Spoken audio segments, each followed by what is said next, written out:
Good, everybody. I'm Jerry, about to check out 10 times Ish got real in WWE. This video is about WrestleMania. I'm not too familiar. I think when people kind of went off script and kind of took the script into their own hands, especially if they had kind of issues behind the scenes, like when JBL and the Blue Meanie was into it, and Stevie Richards legitimately hit JB. I think it was either the Blue Meanie or Stevie Richards. JBL had attacked the Blue Meanie at the ECW One Night Stand pay-per-view, and weeks later, Stevie Richards and the Blue Meanie gave JBL a receipt, hit him hard as they could with a chair shot to the head, and busted JBL open the same way JBL busted the Blue Meanie open. So we about to hop into the video, see other times that Ish got real in WWE. Let's go. Woo! There you go. 10 times that shit got real in WWE. Be sure to subscribe and hit that notification bell for daily wrestling videos, and follow us on Facebook. Number 1, the Jackass Boys get taught a lesson. Now, this is one of the many instances where celebrity appearances can go wrong in WWE.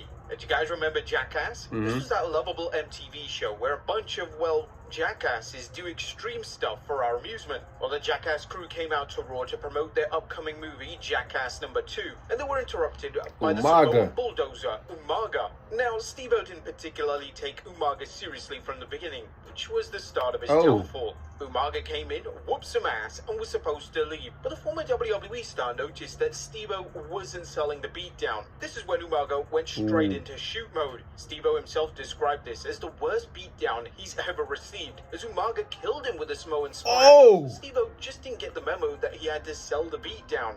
So Umaga continued the beating to the point where even WWE officials had to cut the camera away. Umaga's former manager Armando Alejandro Estrada detailed the exact events that led to Umaga destroying the Jackass star on a Grill and JR episode. When we did the TV in Los Angeles, Steve-O and Chris Pontius were there from Jackass in the fall of '06. Steve-O got his ass beat shoot style on Raw because he wasn't supposed to laugh to the extent he did. So when he didn't adhere for the repeated request for him to stay down and sell, Umaga beat that MFer's ass, including legitimately stomping on his head and knocking him out. And when we got to the back, we went to thank those guys for working with us, and Steve-O said, "When are we up, guys?" He was so effed up, he'd already forgotten that we had done the deal. But one thing's for sure, the Jackass crew certainly learned to sell moves in their next appearance in WWE. Number 2, CJ Parker and Kevin Owens. Before Juice Robinson, KO got his nose broken. His first night on NXT. Dude named CJ Parker in the early days of NXT. The character was rather unpopular and turned right into a jobber. Now, CJ Parker was Owens' first official WWE opponent at NXT TakeOver Revolution, and Parker left a lasting impression on the newcomer. This was supposed to be a dominant. This was the same night KO turned on Sammy. Palm strike that broke the former Universal Champion's nose. According to Kevin Owens, that was the moment CJ Parker became one of his most favorite people in the world. CJ Parker hit me with a palm strike, and that managed to break my nose. The fact that he hit me so hard, he ended up cutting his own hand on the bone, so he was bleeding from the hand and I was bleeding from the nose. He covered me and I kicked out. He had concern in his voice, and my exact words were, "You exploded my nose." We finished the match, we came back, and I was happy he broke my nose because it was a perfect way to start things off. He and I really got close after that, and he's to this day one of my favorite people in the world. Seeing a violent, bloody Owens destroy Parker did make help his WWE debut special, and it's cemented as one of the most memorable moments in NXT history. Number 3, Shawn Michaels' wife gets clocked out for real. I remember that segment of Raw. Chris Jericho had the best feud in 2008. These two had an intense rivalry that got better every time they were in the ring. I remember that. I do remember that feud. Punching Shawn's wife right in the mouth. Yeah. Now on the surface, her lip was it seemed swollen. like a perfectly scripted moment captured on camera, but in reality, the former WWE star was never supposed to hit Rebecca. Jericho revealed a shocking truth in his book, The Best in the World and What I Have No Idea, saying earlier in the night we'd gone over the whole scenario and I timed my punch to stop right before I made any contact with her. I've thrown thousands of working punches, as we call them, but this one was a little more important because it wasn't another trained worker I was swinging at. It was Shawn's wife we were talking about. In order to time it right, I told her not to move so I could judge the distance and throw the punch accordingly. Even though Rebecca had been in WCW for a short while working as Nitro Girl Whisper, she'd never wrestled or taken a bump as far as I knew. But that didn't matter because if I executed the punch perfectly, it was going to look vicious. but I didn't execute it properly. The look on my face wasn't an act. I felt like the biggest piece of shit on the planet. I knew I was in trouble. I kept repeating over and over again, I'm so sorry, man. I'm so sorry. The doctors tended to Rebecca as Shawn stared at me blankly like he wanted to kill me. Now, thankfully, Michael's thirst for Jericho's blood ended when Rebecca played off the serious moment by asking Jericho if that's all he had. It's possible that Rebecca knew that her husband had murder on his mind and wanted to ease the tension backstage. Although Jericho punching Rebecca was a complete accident, the moment perfectly helped this slimy heel character and added an unforgettable moment to a nearly perfect feud. Number 4, the Cobra is real. Jake the Snake Roberts and the Macho Man Randy Savage had a high-profile feud that put the WWE audience on a complete roller coaster ride. Okay. However, the most infamous moment was the snake bite to the Macho Man. Now, how do you fake a snake bite? Well, you can't. They you took have to the have a real fangs out. one. Now, this was a carefully planned segment that went off the rails because of the Macho Man himself. How? Well, it was because Jake was actually pissed at the WWE Hall of Famer. You see, the Macho Man wasn't happy about the stunt from the beginning. That's a natural reaction from any sane human being. The former WWE star confronted Jake backstage and questioned whether the snake had been devenomized. Jake assured Randy that it was, but the Macho Man didn't believe him. So Randy did what all wrestlers would do when they're about to be bitten by a snake, demand that Jake take a bite too. And begrudgingly, Jake took a bite from his own snake. Not just a quick bite, Jake had to wait 10 minutes so the poison could course through his veins. Randy ultimately deemed the stunt safe, but Jake was not a happy man about what he just did. Now, before the segment was going to take place, Jake was still pissed about what the Macho Man made him do earlier and purposefully smacked the angry snake. And when that snake latched on, it wouldn't let go. The Macho Man's screams during this segment were legitimate, and Jake was trying his very best to get the snake to latch off. Finally, after a grueling number of minutes, it finally let go. This was a wild scene that forever lives in the minds of those who witnessed it. Though we're pretty sure that the Macho Man tried to erase it from his memory once the moment was over. Number 5, Braun and Brock at the Rumble. A beast versus a monster. They legit threw hands. Brock What legit could go threw wrong? hands at Braun That was Strowman the that big night. match between Kane, Braun Strowman, and Brock Lesnar. Strowman was at the height of his career and Vince McMahon was pushing him to be at the top. But the former WWE star realized that night that even a monster can be tamed. Now you see, Strowman got a little overzealous in his battle with Lesnar during the match, and the Beast Incarnate gave him a reality check with his fists. Strowman detailed the exact moment during his interview with Chris Van Vliet. I got a little overzealous with him, and he had to check me. And that's just, at the end of the day, it's two big dominant dudes out there going at it, and things happen. This ain't ballet. I sniffed him on accident with a knee and he wasn't happy with it, so he clobbered me on the side of the head. And I like to think that I'm the only human on earth that's ever taken a right hand for Brock that didn't go night-night. I went 20 more minutes in the match, it didn't feel good. I mean, you see the slow motion, my skull moves and the skin catches up. Now, Brock Lesnar is a former UFC heavyweight champion who probably still believes that eating nails for breakfast is a must for any man. So it's no surprise that the former WWE champion's receipt will have you seeing stars for the rest of the day. But once the two got backstage, the beef was squashed.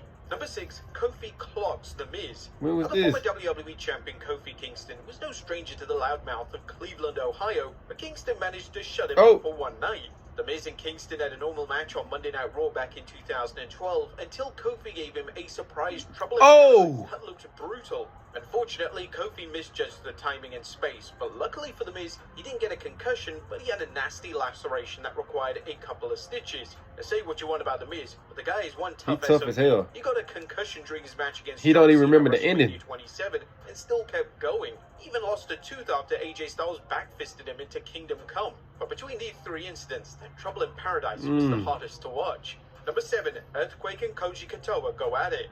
A John Earthquake Tenta vs Koji Katoa is one of the strangest matches in wrestling history. But for those who weren't watching WWE around this time, this match was the Goldberg vs Brock Lesnar of the 90s. And we're not talking about the matches that they had at Survivor Series and WrestleMania 33.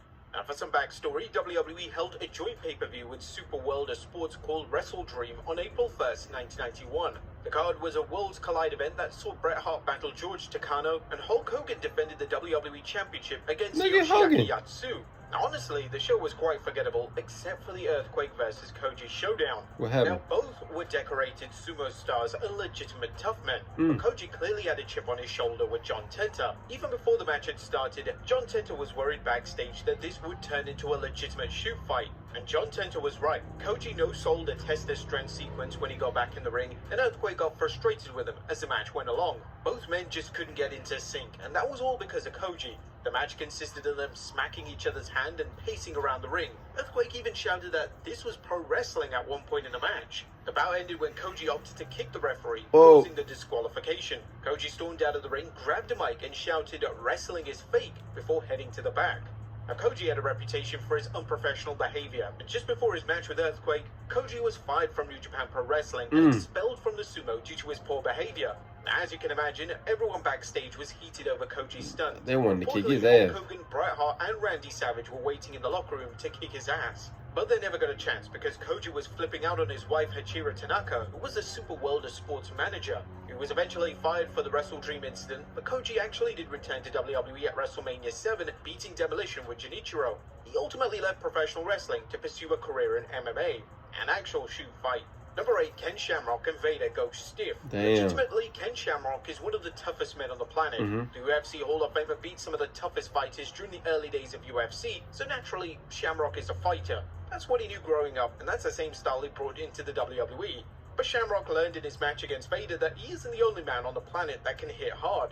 During his match against Vader at In Your House, A Cold Day in Hell, the former Intercontinental Champion accidentally broke the WWE Hall of Famer's nose. In return, Vader gave Shamrock his receipt with a hard shot of his own.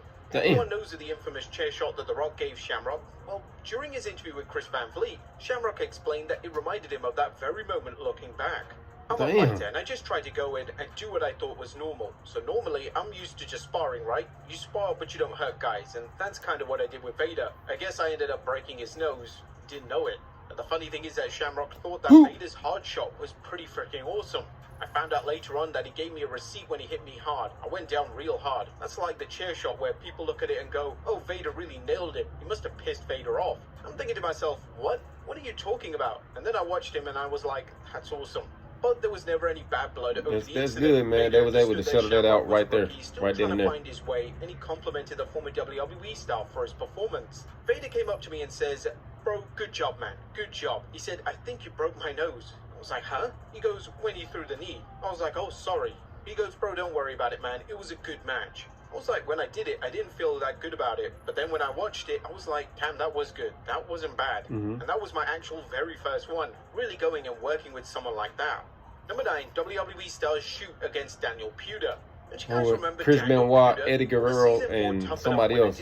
Big Show, I think. The Hardcore Holly. The MMA turned wrestling star was infamous for his shoot fight with Kurt Angle on the 4th November 2004 episode of SmackDown. But that wasn't the reason Puder got his ass handed to him at the 2005 Rumble. Apparently, Puder was an arrogant prick behind the scenes, but there's a good reason why Puder isn't remembered for his skills inside of the ring. He wasn't a good wrestler, but the former WWE star let it go to his head that he was one of the top names in the company. So, Chris Benoit, Eddie Guerrero, and Hardcore Holly wanted to teach the rookie a valuable lesson.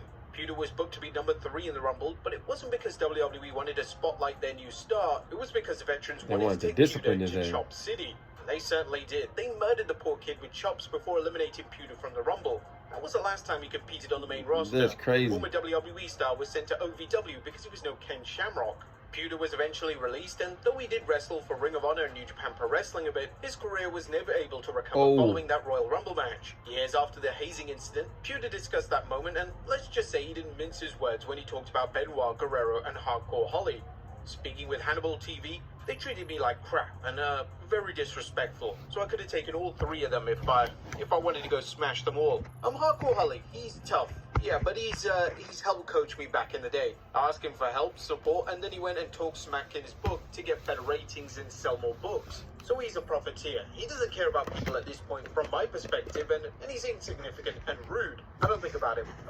Eddie Guerrero and Chris Benoit, I thought they were nice guys. I liked Eddie, but, after that happened, I thought both of them, it is what it is. Like, again, look at who treats people good in this world, and look at people who treat like crap, and see what happens in their lives, and they create their own outcomes. Now, it sounds surprising that Puder is bitter about the experience, but WWE was a different time during this era, where hazing of this nature was pretty common to the rookies. In this case, it seemed like Benoit, Eddie, and Holly wanted to teach Puder a lesson that remains one of the most talked about moments in Royal Rumble history. And that's crazy. Yokozuna's a legit bonsai. Now, if you talk to Bret Hart, then he'll tell you Yokozuna is one of the safest workers he shared the ring with. In fact, there were plenty of guys who would vouch for the Hall of Famer. He used to put all his weight on somebody. He put all his weight on He's the dude. jobber who got crushed by one of Yokozuna's bonsai drops. If you look at the footage, it seems that Yokozuna legitimately killed this man. There have been rumors for years that Yokozuna had 2 different bonsai drops. One for superstars like Bret Hart, Hulk Hogan, and Jim Duggan, meaning that the move was light as a feather when they took it, taking most of the impact on his legs before sitting down. But the other was for enhancement talent, where it legitimately seemed as if Yokozuna would hurt these guys. But for Deville taking the bonsai drop, he seemed especially brutal, and reportedly that's because Yokozuna was pissed off with him. According to Bret Hart in his book, Deville disrespected Mr. Fuji backstage, and Yoko taught him a lesson in the ring. Former WCW star Crowbar recently spoke about the infamous bonsai drop and revealed that Deville was badly injured from the move. I know this guy, Daniel Deville. He was injured badly. He never spoke up because he wanted to be asked back. This goes beyond a stiff shot receipt. Could have killed a guy. Damn. Wrestling culture backstage was vastly different in the 90s, and being stiff with a jobber was not the norm during this time. But there you have it, folks. 10 times shit got real in WWE. Be sure to leave your comments. Alright, y'all, great video, man. Let me know down below in the comments of what y'all thought of my reaction to this video. Like, comment, subscribe. But the next time I'm out. Peace.